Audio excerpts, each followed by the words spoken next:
Hoy acabamos el programa con la presentación de un libro, El invierno en tu rostro, en el que la autora Carla Montero nos novela la historia de sus antepasados implicados en ambos bandos de la Guerra Civil y de la Segunda Guerra Mundial. Carla Montero, muy buenos días. Hola, buenos Bienvenida días. a Cantabria por la Mañana. Muchas gracias. Es su cuarta novela, tras el éxito además que tuvo La Tabla Esmeralda, y además se presenta como una de las grandes apuestas de la editorial de Plaza y Janés para la Feria del Libro de Madrid. No sé si eso para una autora supone una presión añadida. Sí, sobre todo es una gran responsabilidad. Yo recuerdo aquí el primer libro que publiqué, que en realidad no, como era el primero, pues no había nadie esperándolo. Y eso, aunque a priori no suena bien, da tranquilidad, no hay nadie esperando el libro. Y sin embargo ahora es verdad que hay unas expectativas, hay lectores que ya me conocen, que han leído mi anterior obra, que me dicen a través de Facebook, de Twitter, ¡ay, estoy esperando el siguiente libro, a ver si me gusta tanto como el anterior! Y a mí me gusta, por un lado, escucharlo, pero por otro lado me genera mucha inquietud, porque escribir no es ciencia, ni siquiera es cocina, donde aplicas unos ingredientes con pesos, con medidas y el resultado es siempre el mismo. Escribir tiene mucho de mágico y bueno, aunque yo hago las cosas lo mejor que sé y lo mejor que puedo, pues nunca sabes, ¿no? Nunca sabes. Yo siempre digo, son como hijos que dejas volar y al final es el lector el que tiene la última palabra. Pero bueno, yo creo que yo estoy contenta, muy contenta con el resultado, mis editores también lo están, por eso han apostado por él y yo creo que el lector va a estarlo. Redes sociales, como has comentado, en las que se mantiene un contacto con el escritor, también en presentaciones como las de esta tarde. Quien ya ha leído El invierno en tu rostro, ¿qué le dice a Carla Montero? Bueno, el libro la verdad es que acaba de salir porque salió el jueves de la semana pasada y es un libro bastante gordo, como pueden ver. Requiere su tiempo el leerlo y sin embargo a mí me ha sorprendido que pues a partir de cuando ha sido el lunes o el martes de esta semana ya he tenido las primeras impresiones y muy buenas. La verdad es que estoy gratamente sorprendida porque la gente lo ha cogido fenomenal, dicen que se lo han leído muy rápido, a las pruebas me remito, lo debieron de comprar como pronto el jueves y ya el lunes, martes lo tenían leído, que la historia les ha gustado muchísimo, los personajes también. Bueno, eso me anima mucho en estos primeros días de vida de la criatura. Es la historia de algunos miembros de su familia, como Sí. he comentado al comienzo. No sé si eso ha sido más difícil a la hora de describir los personajes. ¿Cuesta ser imparcial? Sí, sí lo ha sido. Y eso que para mí era la premisa básica. Antes de empezar el libro no quería que fuera una historia maniqueísta, no quería tomar partido por nadie. He intentado en todo momento situarme como simple observadora, sin intentar juzgar ni a mis antepasados ni en final a toda la generación que ellos representan. Los dos personajes principales de este libro, Elena y Guillén, son personajes que se encuentran en posturas ideológicas totalmente enfrentadas, en dos bandos distintos, tanto en la Guerra Civil como en la Guerra Mundial.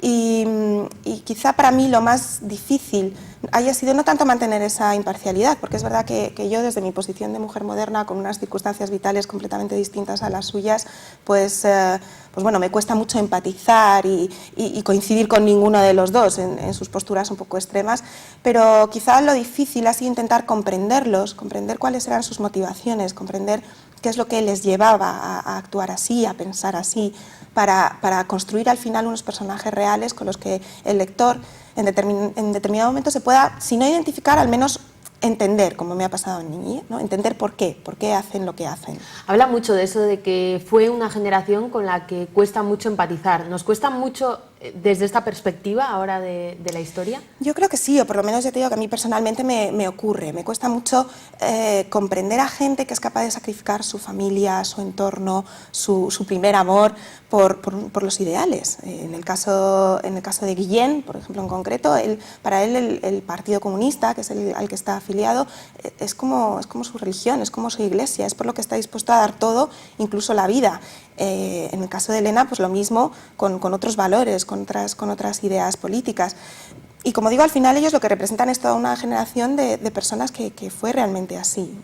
Y a mí me cuesta comprenderlo, ¿no? Hoy en día, quizá por el entorno en el que vivimos, que es un entorno mucho más fácil, hay que tener en cuenta que estas personas vivían en la cuerda floja permanentemente, luchaban por su supervivencia.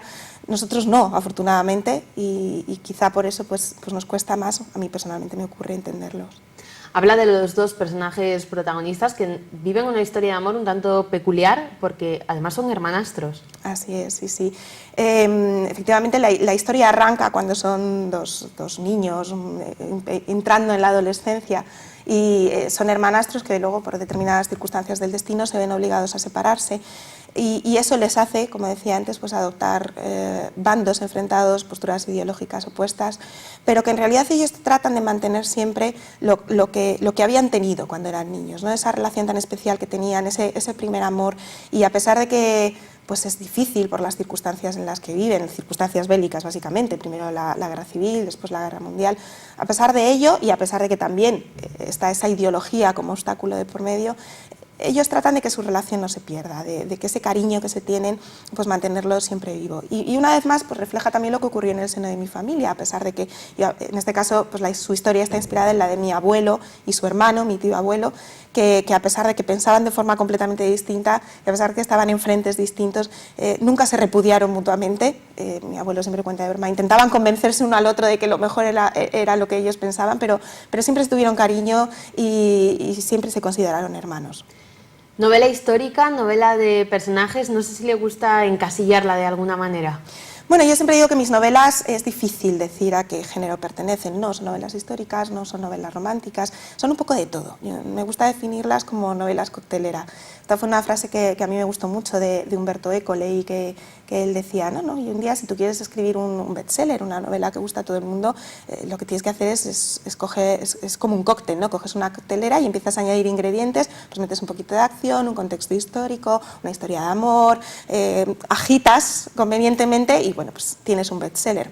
Luego la realidad es que no es tan fácil y como decía antes no hay recetas, no hay fórmula, pero sí que es bonita esa definición de novela coctelera en la medida en que tiene ingredientes muy variados que pueden enganchar a lectores muy distintos. Habla además del contexto histórico en el que se mueve la novela como un atrezo de la misma, en el que lo importante son los personajes, pero me imagino que para contextualizarlo todo, la labor también de recopilación histórica haya sido importante, ¿no? Sí, por supuesto. En esa coctelera que te comentaba, la historia como marco en el que se desarrolla la trama es un ingrediente muy importante. Es casi un protagonista más del libro. Y a mí me gusta documentarme bien, informarme bien, para que el escenario esté bien construido. No es lo mismo ver una obra de teatro, por poner el símil, sobre un telón blanco, que ver un buen atrecho, un escenario bien hecho, muy detallado. Pues al final con los libros ocurre lo mismo. Si tú el escenario histórico lo construyes bien, lo haces creíble, mezclas los personajes ficticios con personajes reales y el lector percibe que detrás hay una investigación seria y profunda, pues eso ayuda a que el propio lector vaya transitando por la historia, vaya identificándose con los personajes y al final metiéndose en la novela, que es lo que yo pretendo. Hay personajes reales que son miembros de su familia, pero dentro de los personajes reales también hay personajes históricos que todos conocemos. Sí, así es. Me encantan los cameos, como en el cine. A lo largo de todas mis novelas siempre hay alguna aparición estelar de algún personaje histórico. Quizá en esta es en la que más sucede, porque es verdad que es continua la aparición de personajes que existieron realmente. Empezamos por Antoine de Saint-Exupéry, que todo el mundo lo conoce como el autor del Principito, pero no sé si todo el mundo sabe que él estuvo en España durante la Guerra Civil como periodista, cubriendo el conflicto para una revista francesa, y de ese paso por España hay unos escritos suyos que la verdad es que son bellísimos, porque él habla más como, no tanto como cronista o como corresponsal bélico, sino lo hace con una humanidad y con una emotividad que la verdad es muy bonito de leer. Pero bueno, hay otros muchos. Está Wilhelm Canaris, que fue el jefe de los servicios secretos alemanes durante la Segunda Guerra Mundial y que tiene un papel muy importante. Están también esos diplomáticos españoles que durante la guerra, en la medida de sus posibilidades y en contra de todo y de todos, ayudaron a los judíos a escapar del Holocausto, hicieron una labor maravillosa, que además ha empezado a reconocerse hace relativamente poco tiempo. Todos conocemos a Hitler y a su famosa lista, y creo que fueron 1000 y pico judíos los que llegó a salvar. Sin embargo, hay un diplomático español que es Ángel Sanz-Briz, que estaba en la embajada en la legación de Budapest y que salvó casi 5000 judíos. Entonces, han sido personas muy, muy desconocidas, su labor es muy desconocida y yo creo que conviene rescatarla. Pero bueno, te doy 3 ejemplos por no empezar aquí a enumerar todos, pero hay muchísimos más. Me ha llamado la atención el escuchar que es la primera vez que usted pone el título a su propia novela. Sí. ¿Por qué en esta y por qué El invierno en tu rostro? Es cierto, entre otras cosas porque yo tampoco he sido muy pesada con los títulos o lo he tenido muy claro. Para mí lo importante era tener clara la historia, el título ya vendría después, mientras que hay autores que dicen, no, yo soy incapaz de escribir si no tengo antes el título puesto, a mí no me ocurre. Y bueno, al final el título es una de las partes comerciales del libro, es uno de los ganchos que las editoriales utilizan para atraer a los lectores, con lo cual entiendo que si la editorial lo quiere poner es su trabajo también. Pero en este caso yo me topé con una frase que me encantó y que me parecía que reflejaba muy bien el espíritu de la novela. Y es una frase extraída de un poema de John Keats, que además cito en las primeras páginas del libro. Realmente la frase es parecida, pero no es exactamente igual, porque es en tu rostro el invierno, es decir, está invertida. Luego decidimos cambiarla porque resulta más fácil de decir al revés, semánticamente hablando. Pero bueno, la esencia está ahí. Y yo me empeñé un poco en este título porque, como te decía, primero porque este poema es una señal, una forma que tienen los personajes principales de comunicarse a lo largo de la novela, de identificarse, pero luego además porque el poema en sí mismo refleja muy bien el espíritu del libro. Realmente el poema habla pues, de que no importa cuántos inviernos hayas sufrido, cuántas nubes de niebla hayas visto pasar, al final siempre llega la primavera. Y es el mensaje del libro, ese mensaje de esperanza. Hablamos de una época muy dramática, muy complicada, como es la Guerra Civil, la Guerra Mundial, pero bueno, el ser humano siempre ha sido capaz de volver a levantarse, no importa cuántas veces haya caído, siempre hay ese lugar a la esperanza, y a pesar de que hablamos de unos años que se pueden considerar como un gran invierno, porque son unos años oscuros, unos años fríos, incluso meteorológicamente hablando, en los años 40 serán los años más fríos que tiene registrada la meteorología reciente, pues a pesar de todo la primavera siempre llega, y es un poco lo que trata de transmitir el título. Hablando de frases, hay una frase que siempre dice que la historia la escriben los vencedores. No sé si en esta guerra de Carla Montero hay vencedores y vencidos, hay ganadores o no de esa guerra. Bueno, es cierto que la historia la escriben los vencedores, especialmente la historia reciente. Lo que pasa es que bueno, pues ya han transcurrido unos años desde estos acontecimientos, las heridas ya empiezan a cerrarse o deberían de empezar a cerrarse, y eso nos permite que la historia la escriban los vencedores, pero que también los vencidos empiecen a tener palabra en ella, y va colocando las cosas en su sitio. Entonces yo a lo largo de mi investigación procuro que haya fuentes de toda clase, tanto de vencidos como de vencedores. ¿Y hay alguna reivindicación dentro del relato? No, a ver, al final, fundamentalmente mis libros, no hay que olvidar que yo no soy ni historiadora, ni política, ni cronista, soy simplemente novelista, y lo único que pretendo es que la gente pase un buen rato, coja el libro, lo termine con una lágrima, con una sonrisa, con una emoción, en definitiva, y poco más. Es verdad que, hombre, los mensajes están ahí, como te decía antes, el primer mensaje es el de esperanza. Y quizá otro de los mensajes, y que también yo extraigo al final de la novela, al final los mensajes son fundamentalmente para mí y luego yo se los transmito al lector, es que no importa el color de las ideas, al final lo importante es cómo eres como persona, y son tus actos los que te definen, no tu ideología. Yo creo que eso es importante que lo tengamos en cuenta porque nos encanta enseguida colocar etiquetas, y las etiquetas son peligrosas. Sí ensalzas un papel que es el de las enfermeras. Sí. Así es, me parece que realizan una labor fantástica, no solamente en la Segunda Guerra Mundial ni en la Guerra Civil, sino ya desde la Primera Guerra Mundial, incluso desde finales del siglo XIX, y sin embargo una labor poco reconocida. En general a las mujeres nos ha pasado, todo lo que la mujer ha hecho a lo largo de la historia siempre ha quedado eclipsado por lo que ha hecho el hombre, y en el caso de las enfermeras es así.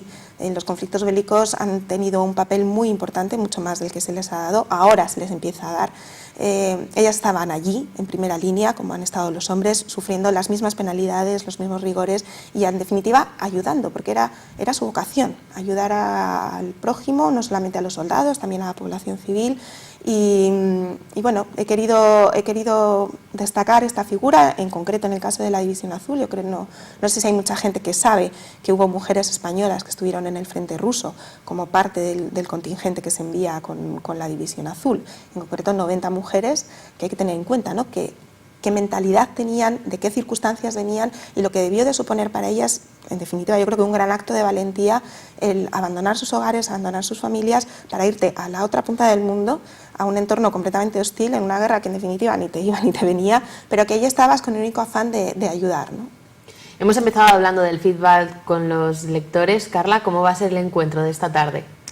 Bueno, a mí me encanta siempre estar con los lectores. Es verdad que hoy en día, gracias a las redes sociales, pues ese encuentro es más inmediato, más continuo, pero no quita que el encuentro personal tenga algo muy especial, el que llegue a alguien y te cuente, porque es increíble cómo, aunque tú has escrito una novela, parece que has escrito tantas como personas te leen. Luego cada uno tiene su interpretación, su visión, y todo lo que me cuentan a mí también me enriquece muchísimo.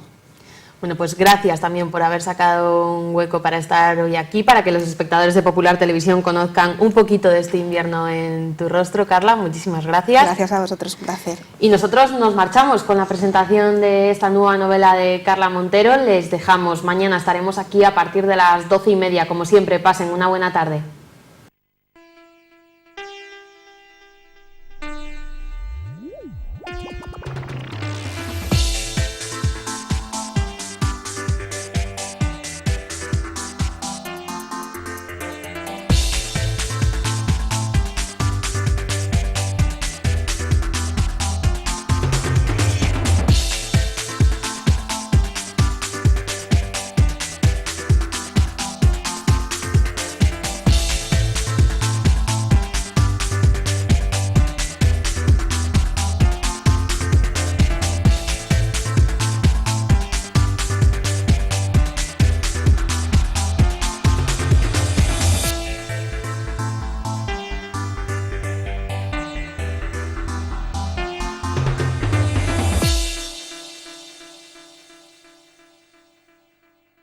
El Trastolillo, más de 10 años innovando para los más pequeños de la casa.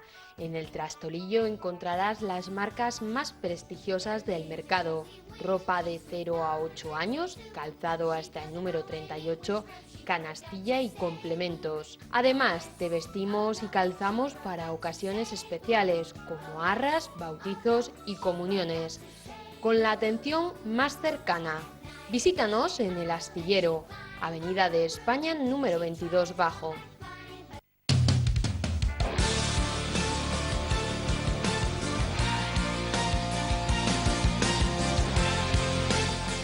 Casa Mariano, magnífico ambiente, picoteo, menús, comidas, calidad y precios en su cocina tradicional. Casa Mariano con terraza para aprovechar y disfrutar.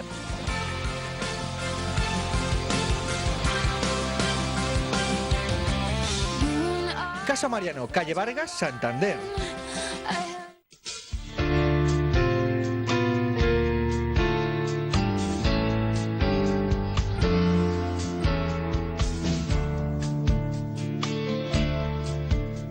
En el marco incomparable de la playa del Sardinero, Hotel Chiqui. Moderno, confortable y en la orilla del mar. ¿Con quién juegas tú? Hotel Chiqui, Santander.